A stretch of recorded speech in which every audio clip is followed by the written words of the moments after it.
Welcome to Inland Edition, where we have community conversations with people who make decisions that affect our everyday lives. My name is Joe Richardson. I'm a community member, an attorney, and your host. And today, we're going to chat with the first Latina California state senator of the Republican Party. The daughter of Mexican immigrants and a graduate of San Bernardino High School, Senator Rosalicia Ochoa Bogue has taught English language learners in elementary schools and has been a proud realtor for 20 years, firmly believing in home ownership as a cornerstone of the American dream. She is logical, passionate, and she has a big heart. We're excited for you to meet her right now.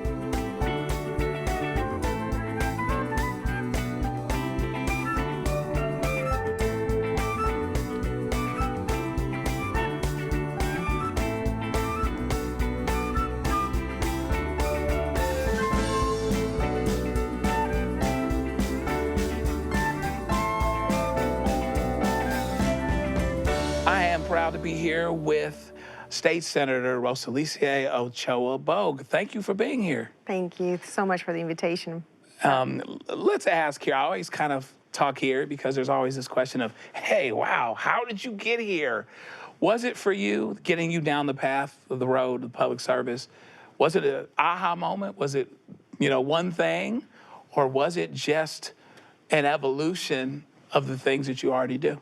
I usually say it was an organic trajectory into the Senate seat. It wasn't something, I wasn't a political science major. I wasn't very political at all, actually.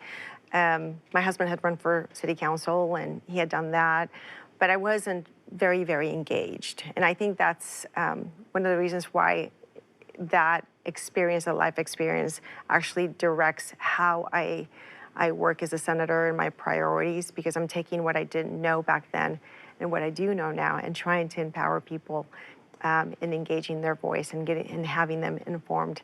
But for me, it was very organic. It started with just volunteering in different capacities, starting with volunteering in the classroom with my children. Then that evolved to being on the community cabinet and the school site council, and it just started escalating until years later, a vacancy came up in the school board.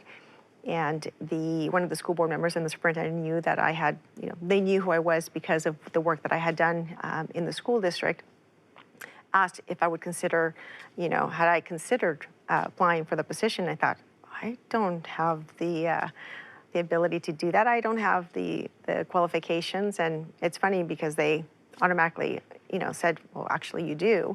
And so, I did. I applied and I was appointed to the school board. And from there, when the opportunity came, when the predecessor that I took over had termed out, came to us, and him and there was another lady that was in local leadership that I called actually and asked, have you considered running for state senate? I said, no, I haven't. I don't have the qualifications. No, that has not been part of my plan. And she says, well, typical answer of a woman. Women always hold back and never think that they're ready or don't have the life experiences or the professional experience to be able to do the jobs. She goes, men would be different. Then we said, yes, absolutely, I will take that. And so that was very eye-opening, and I share that with you because there's a lot of people in our communities who might feel that they don't have the qualifications, that they don't have the preparations, that they're not a political science major. And here's the aha moment. You don't have to be a political science major to work in governance. Our life experiences actually help really impact policy. Real life experiences, working in your communities, volunteering, having different experiences working in different spaces. All of that actually helps you bring a different voice into the legislature. And for me, whether I was a daughter of immigrant parents, an English language learner, a teacher of English language learners, a real estate, a realtor for many years, a mother, someone who volunteered in the classroom, our family-owned businesses, all of those life experiences actually give you insight into policy. And so, as I mentioned, it was just an organic transition where life happened and you volunteer, you work in different spaces, people notice, and then they go, ooh, you know what? Have you considered? And I share that with you because I think there's a lot of people that are just doing the work, whether it's volunteer, whether it's working, and they will always have an opportunity to bring that experience to the table in whichever capacity, whether it's city council, whether it's school board, water board, the assembly, the state senate. Giving us a primer on state government. There's some such thing as a U.S. senator, but you're a state senator, and there's some interplay between the state assembly, the state senate, the governor's office. Give us a little bit of a one-on-one in where you fit in state government. So I'm so grateful that you asked that question because we do receive a lot of emails or calls advocating for federal law. And we have to remind ourselves, and that's one of the reasons why I actually have town halls throughout my district to help people understand government and how I play in that role. So in the state of California, we have the governor, right? The legislature, we have the governor, we have 40 senators, and we have 80 assembly members. So I am one of 40 senators that are able to represent, well, depending on the district, but they stay around just under a million people. Tell me about things that are unique to the Inland Empire. My sense is that I'm no expert, but it seems like we're a little under-resourced to be as large as we are, to have as many people as we have, to have as much need as we do, right? Talk a little bit about advocating for the Inland Empire and the Inland Empire's role in the health and the success of the state of California. So the Inland Empire is very unique in the sense that we're very varied. We have some of the largest counties, right? San Bernardino is one of the largest, if not the largest county in the state of California. We're also an area region that is continuously growing exponentially.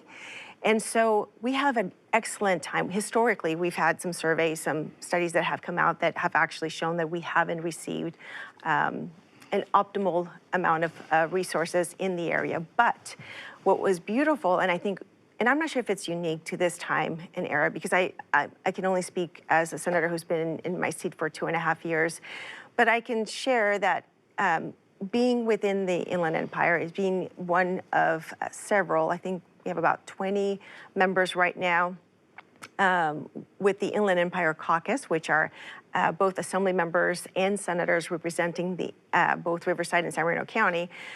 We've really get along incredibly well. We've been able to collaborate and come up with kind of model it sort of in a way where we looked at pillars of need of areas and policy areas that we could come together regardless of party, regardless of house that we serve in, but come together to say, okay, this is what we need in the Inland Empire. This is how we're going to put our voices together to work together towards achieving the ability to receive those resources in the Inland Empire. It's interesting because normally much of the policy and a lot of the resources have historically gone to LA, no offense, to LA or to It's been a while. I'm from LA. See, we talked off camera about this. I'm from LA, but hey, I'm in the Inland Empire now. That's why I'm doing the show. So No, I'm grateful having to have you here. No, and I didn't mean it in a bad way. No, But, you know, we're having fun. major voices have come out from the LA area and San Francisco, and much of the policy has also geared toward that lifestyle that they have in San Francisco and LA. But the Inland Empire is still growing, right? We have those growing pains that need to be addressed. And so one of the things that we're doing and working towards is really collaborating together to say, okay, this is what we need in infrastructure, in education, in various areas. 7 pillars is what we currently have, and say, hey, together we can really amplify the voice of the Inland Empire. And it has worked. One of the touching moments that I had in the Senate floor was when I had one of my colleagues from LA refer to one of the conversations that we had about the Inland Empire needing to expand their infrastructure because, just the capacity that we have of building more homes. We have the land, right? So we have people coming in from Orange County, we have people coming in from LA, from San Diego, because affordability-wise, the Inland Empire is the place to be from in comparison to the surrounding areas. So we have those growing communities. As a matter of fact, one of my cities in the south of my district, Menifee, is one of the top 5 growing cities, the largest growing cities or fastest growing cities. There's some areas where we have declining enrollment. Menifee itself is actually increasing their enrollment of students. So those are unique things that we have in the Inland Empire. But one of the blessings that we have, honestly, is the fact that we have incredible collaboration and friendships with our colleagues in both the Assembly and the Senate. You mentioned several subjects. I want to talk about education. I know that you are passionate about education. I know you've done some work on the Education Committee. Tell us about the things that you're seeing in education, what your hopes are for education, what you're proud of doing, and you know, kind of where we go. Because again, it's another area where California gets to lead and maybe create a template for the rest of the country. So, oh, it's been wonderful. So I've had the blessing, I call it as a blessing, to be able to serve in the Education Committee now for 2.5 years. As a matter of fact, with my chair that's here, Senator Connie Leyva was my chair, and we're able to serve together, both from the Inland Empire. So that was a beautiful friendship that we have and camaraderie. But I also sit on the Budget 1 committee, which also has to do with education, but on the financial, so the budgeting part of it. One of the beauties about this past 2 years is that, along with the governor, we actually allocated the most amount of money we've ever allocated towards education. So we had unprecedented amount of money towards education. But with that, one of the things that I'm very proud of is that moving forward, when it comes to the budget and the funds that are being allocated, we want to see more accountability. So what we've done in the past is, and I learned this through my committee experience, was that we weren't really following up on our responsibility to see whether or not programs were working and whether or not the funding should continue in specific areas. So some of the questions that I would ask at the very beginning, coming from local education, was, well, how long have we had this program and how effective has it been? Should we continue? As experts in your areas, how long should we have these programs in place before we reassess whether or not they should move forward? So, interestingly enough, many had not considered that, and these were key players in education at the state level. So, this past year, it was really wonderful to see that within those budgetary allocations, there were components within those allocations that required to assess the programs within 3 years. Depending on which one it was, but we started seeing assessments as to, okay, requirements as to, okay, we need to assess whether or not this is a good program to invest in and whether or not it's actually improving our children. Because one of the things that I noticed also, well, I've noticed many things, but some of the things that I noticed was that we were asking for additional funding, whether it was in the lower grades, so preschool programs, elementary, K-12, and then community colleges, and CSUs and UCs, asking for extra funding to mitigate learning discrepancies. And I said, well, how long do we need to start or continue to allocate funding without seeing progress? Because you'd figure that at some point, the students would be up to par. And so, but we didn't have those components. We didn't have those requirements. And one of the things that I learned in the legislature was that it's our job as assembly members, as senators, to have oversight over what we do as a state. And we don't do that very much because we're so busy with the policy part of it, creating the bills, working our bills through that process, that we just don't have a lot of time, or we don't focus on the oversight part of it. So let's talk about constituent services. You know, what do people go to the state senator's office for? Their local state senator. How do you help constituents, your staff, on a day-to-day basis? I focus a lot on education, of course, with my background. One of the things that we really want to make sure that people understand, constituents, Californians understand, is that their voice has power. and that we're there to help them. Our number one goal as an office here in the district is to make sure that we help our constituents navigate state agencies and departments. Because as you can imagine, dealing with the DMV, dealing with EDD, especially during the pandemic and after the pandemic, EDD was one of the major components that constituents needed assistance in.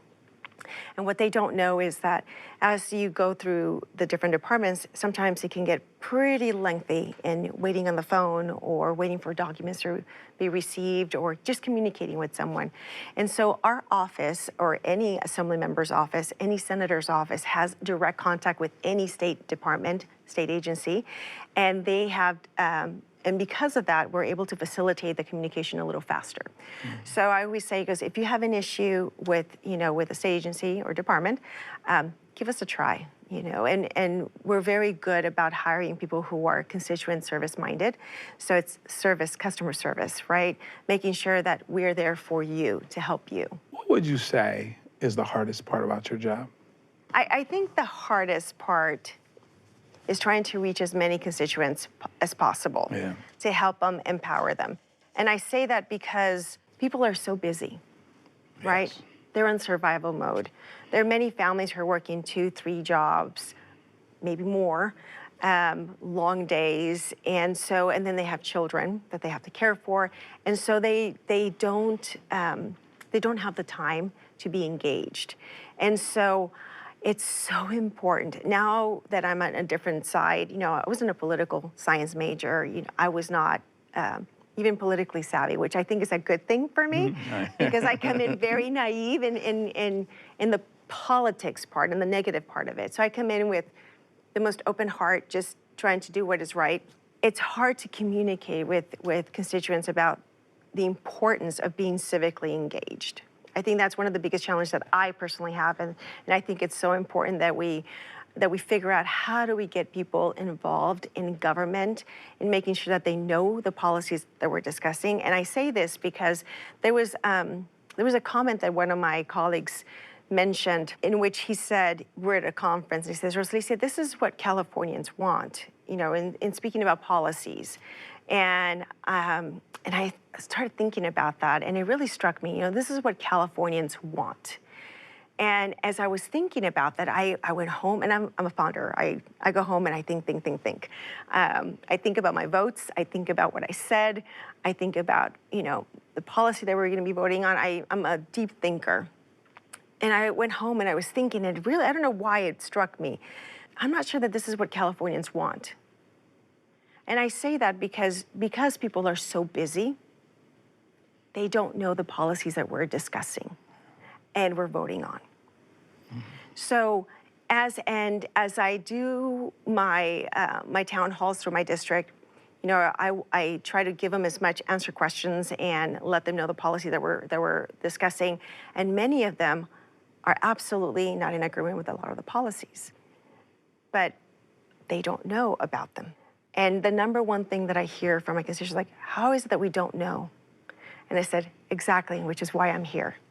I'm here to give you an opportunity to hear some of the policy, answer any questions that you may have, and give you the opportunity to be engaged so that you know and how to follow policy as we discuss it in California, and show you how you can get engaged in voicing your support or opposition in policy. And so that's one of the reasons, my motivators for really keeping in touch, being engaged with my social civic groups in my district and across the board. There's some legislators that will only, visit certain people or certain groups that may be friendly on the political side of it. I'm open to anyone and everyone because I do believe that when you run with a label, right? And the label allows people to understand your political philosophy of, how you think the role of government should be. But once you're elected, your duty, your fiduciary duty, is to represent all of your constituents. And therefore, it should be your responsibility to make sure and to ensure that you have systems in place that allow you to communicate, meet, and interact with all of your constituents, regardless of political sides or demographics. Tell me about, if there is some such a thing, a typical day in the life of Senator Cho Bogue, or maybe a typical week, because if you do some flying back and forth, Yeah. maybe the fairest thing is to take it over a week as opposed to a day. You know, give us some insight into your life as a senator when you're on the job. Absolutely. So between January and September, the legislators will fly up. We're in session. So we fly up typically on a Monday morning and come back on Thursday evenings to the district. So we're in the district Thursday evenings, depending on when the committees end, Thursday evenings, Fridays, Saturdays, and Sundays. But when committees begin, sometimes we have to fly out on Sundays for our work in the Capitol. But when you're in Sacramento, you're meeting with people that are impacted by the policy. So stakeholders are impacted by the policy. So you meet with various groups that have bills that are moving forward or bills are impacting their industry, and you have those conferences or meetings with them to see how you can or cannot support those pieces of policy. You're also working your own bills, deciding what policies, what areas you would like to work in. So that's normally the weekday in Sacramento up until committees begin, and that's when you start really delving into the policy within those committees. So I personally have 10 committees right now, 9 that are currently engaged. Those really keep me busy as far as, which is great. There's a double-edged sword. You have a lot of work that you're constantly going. This week, I think this past session, I had at least an average 2 committees a day. On Mondays, we also had floor session. On Thursday, we had floor session, unless we had a special session in between. So you're constantly on the go. We have 10, 12-hour days, typically during the session. And then on the weekends or in the week, Thursday nights or Fridays, that's normally when I make sure that we have our town halls back here in the district, or we're attending events, meeting with people here, giving or having tours to understand, what's working, not working here in the district. So also lengthy days, trying to get the most out of it because you don't have a lot of time during those 9 months. And then once September ends, when we finish our legislative year, then we are focused and primarily in our districts, really truly engaging within our district. And that is a beautiful time because 1, you get to be home and sleep in your own bed. And number 2, get to spend time with your family. And number 3, you get to really interact with the constituents that you represent. Fantastic. Give us some encouragement for those that, you talked about it a little bit. There's so much dealing with life, but they have to be reminded that, that their voice is important, that what they say matters, and encouraging them to be involved, to pay attention to what's going on. What do you say, to that person that, may feel like too busy or maybe too discouraged to get involved and to pay attention and to let their voice be heard? So search out your local legislators, your assembly members, your senators, get to know them. They're more than willing to get to know you and your organizations, your groups, and the bigger the better.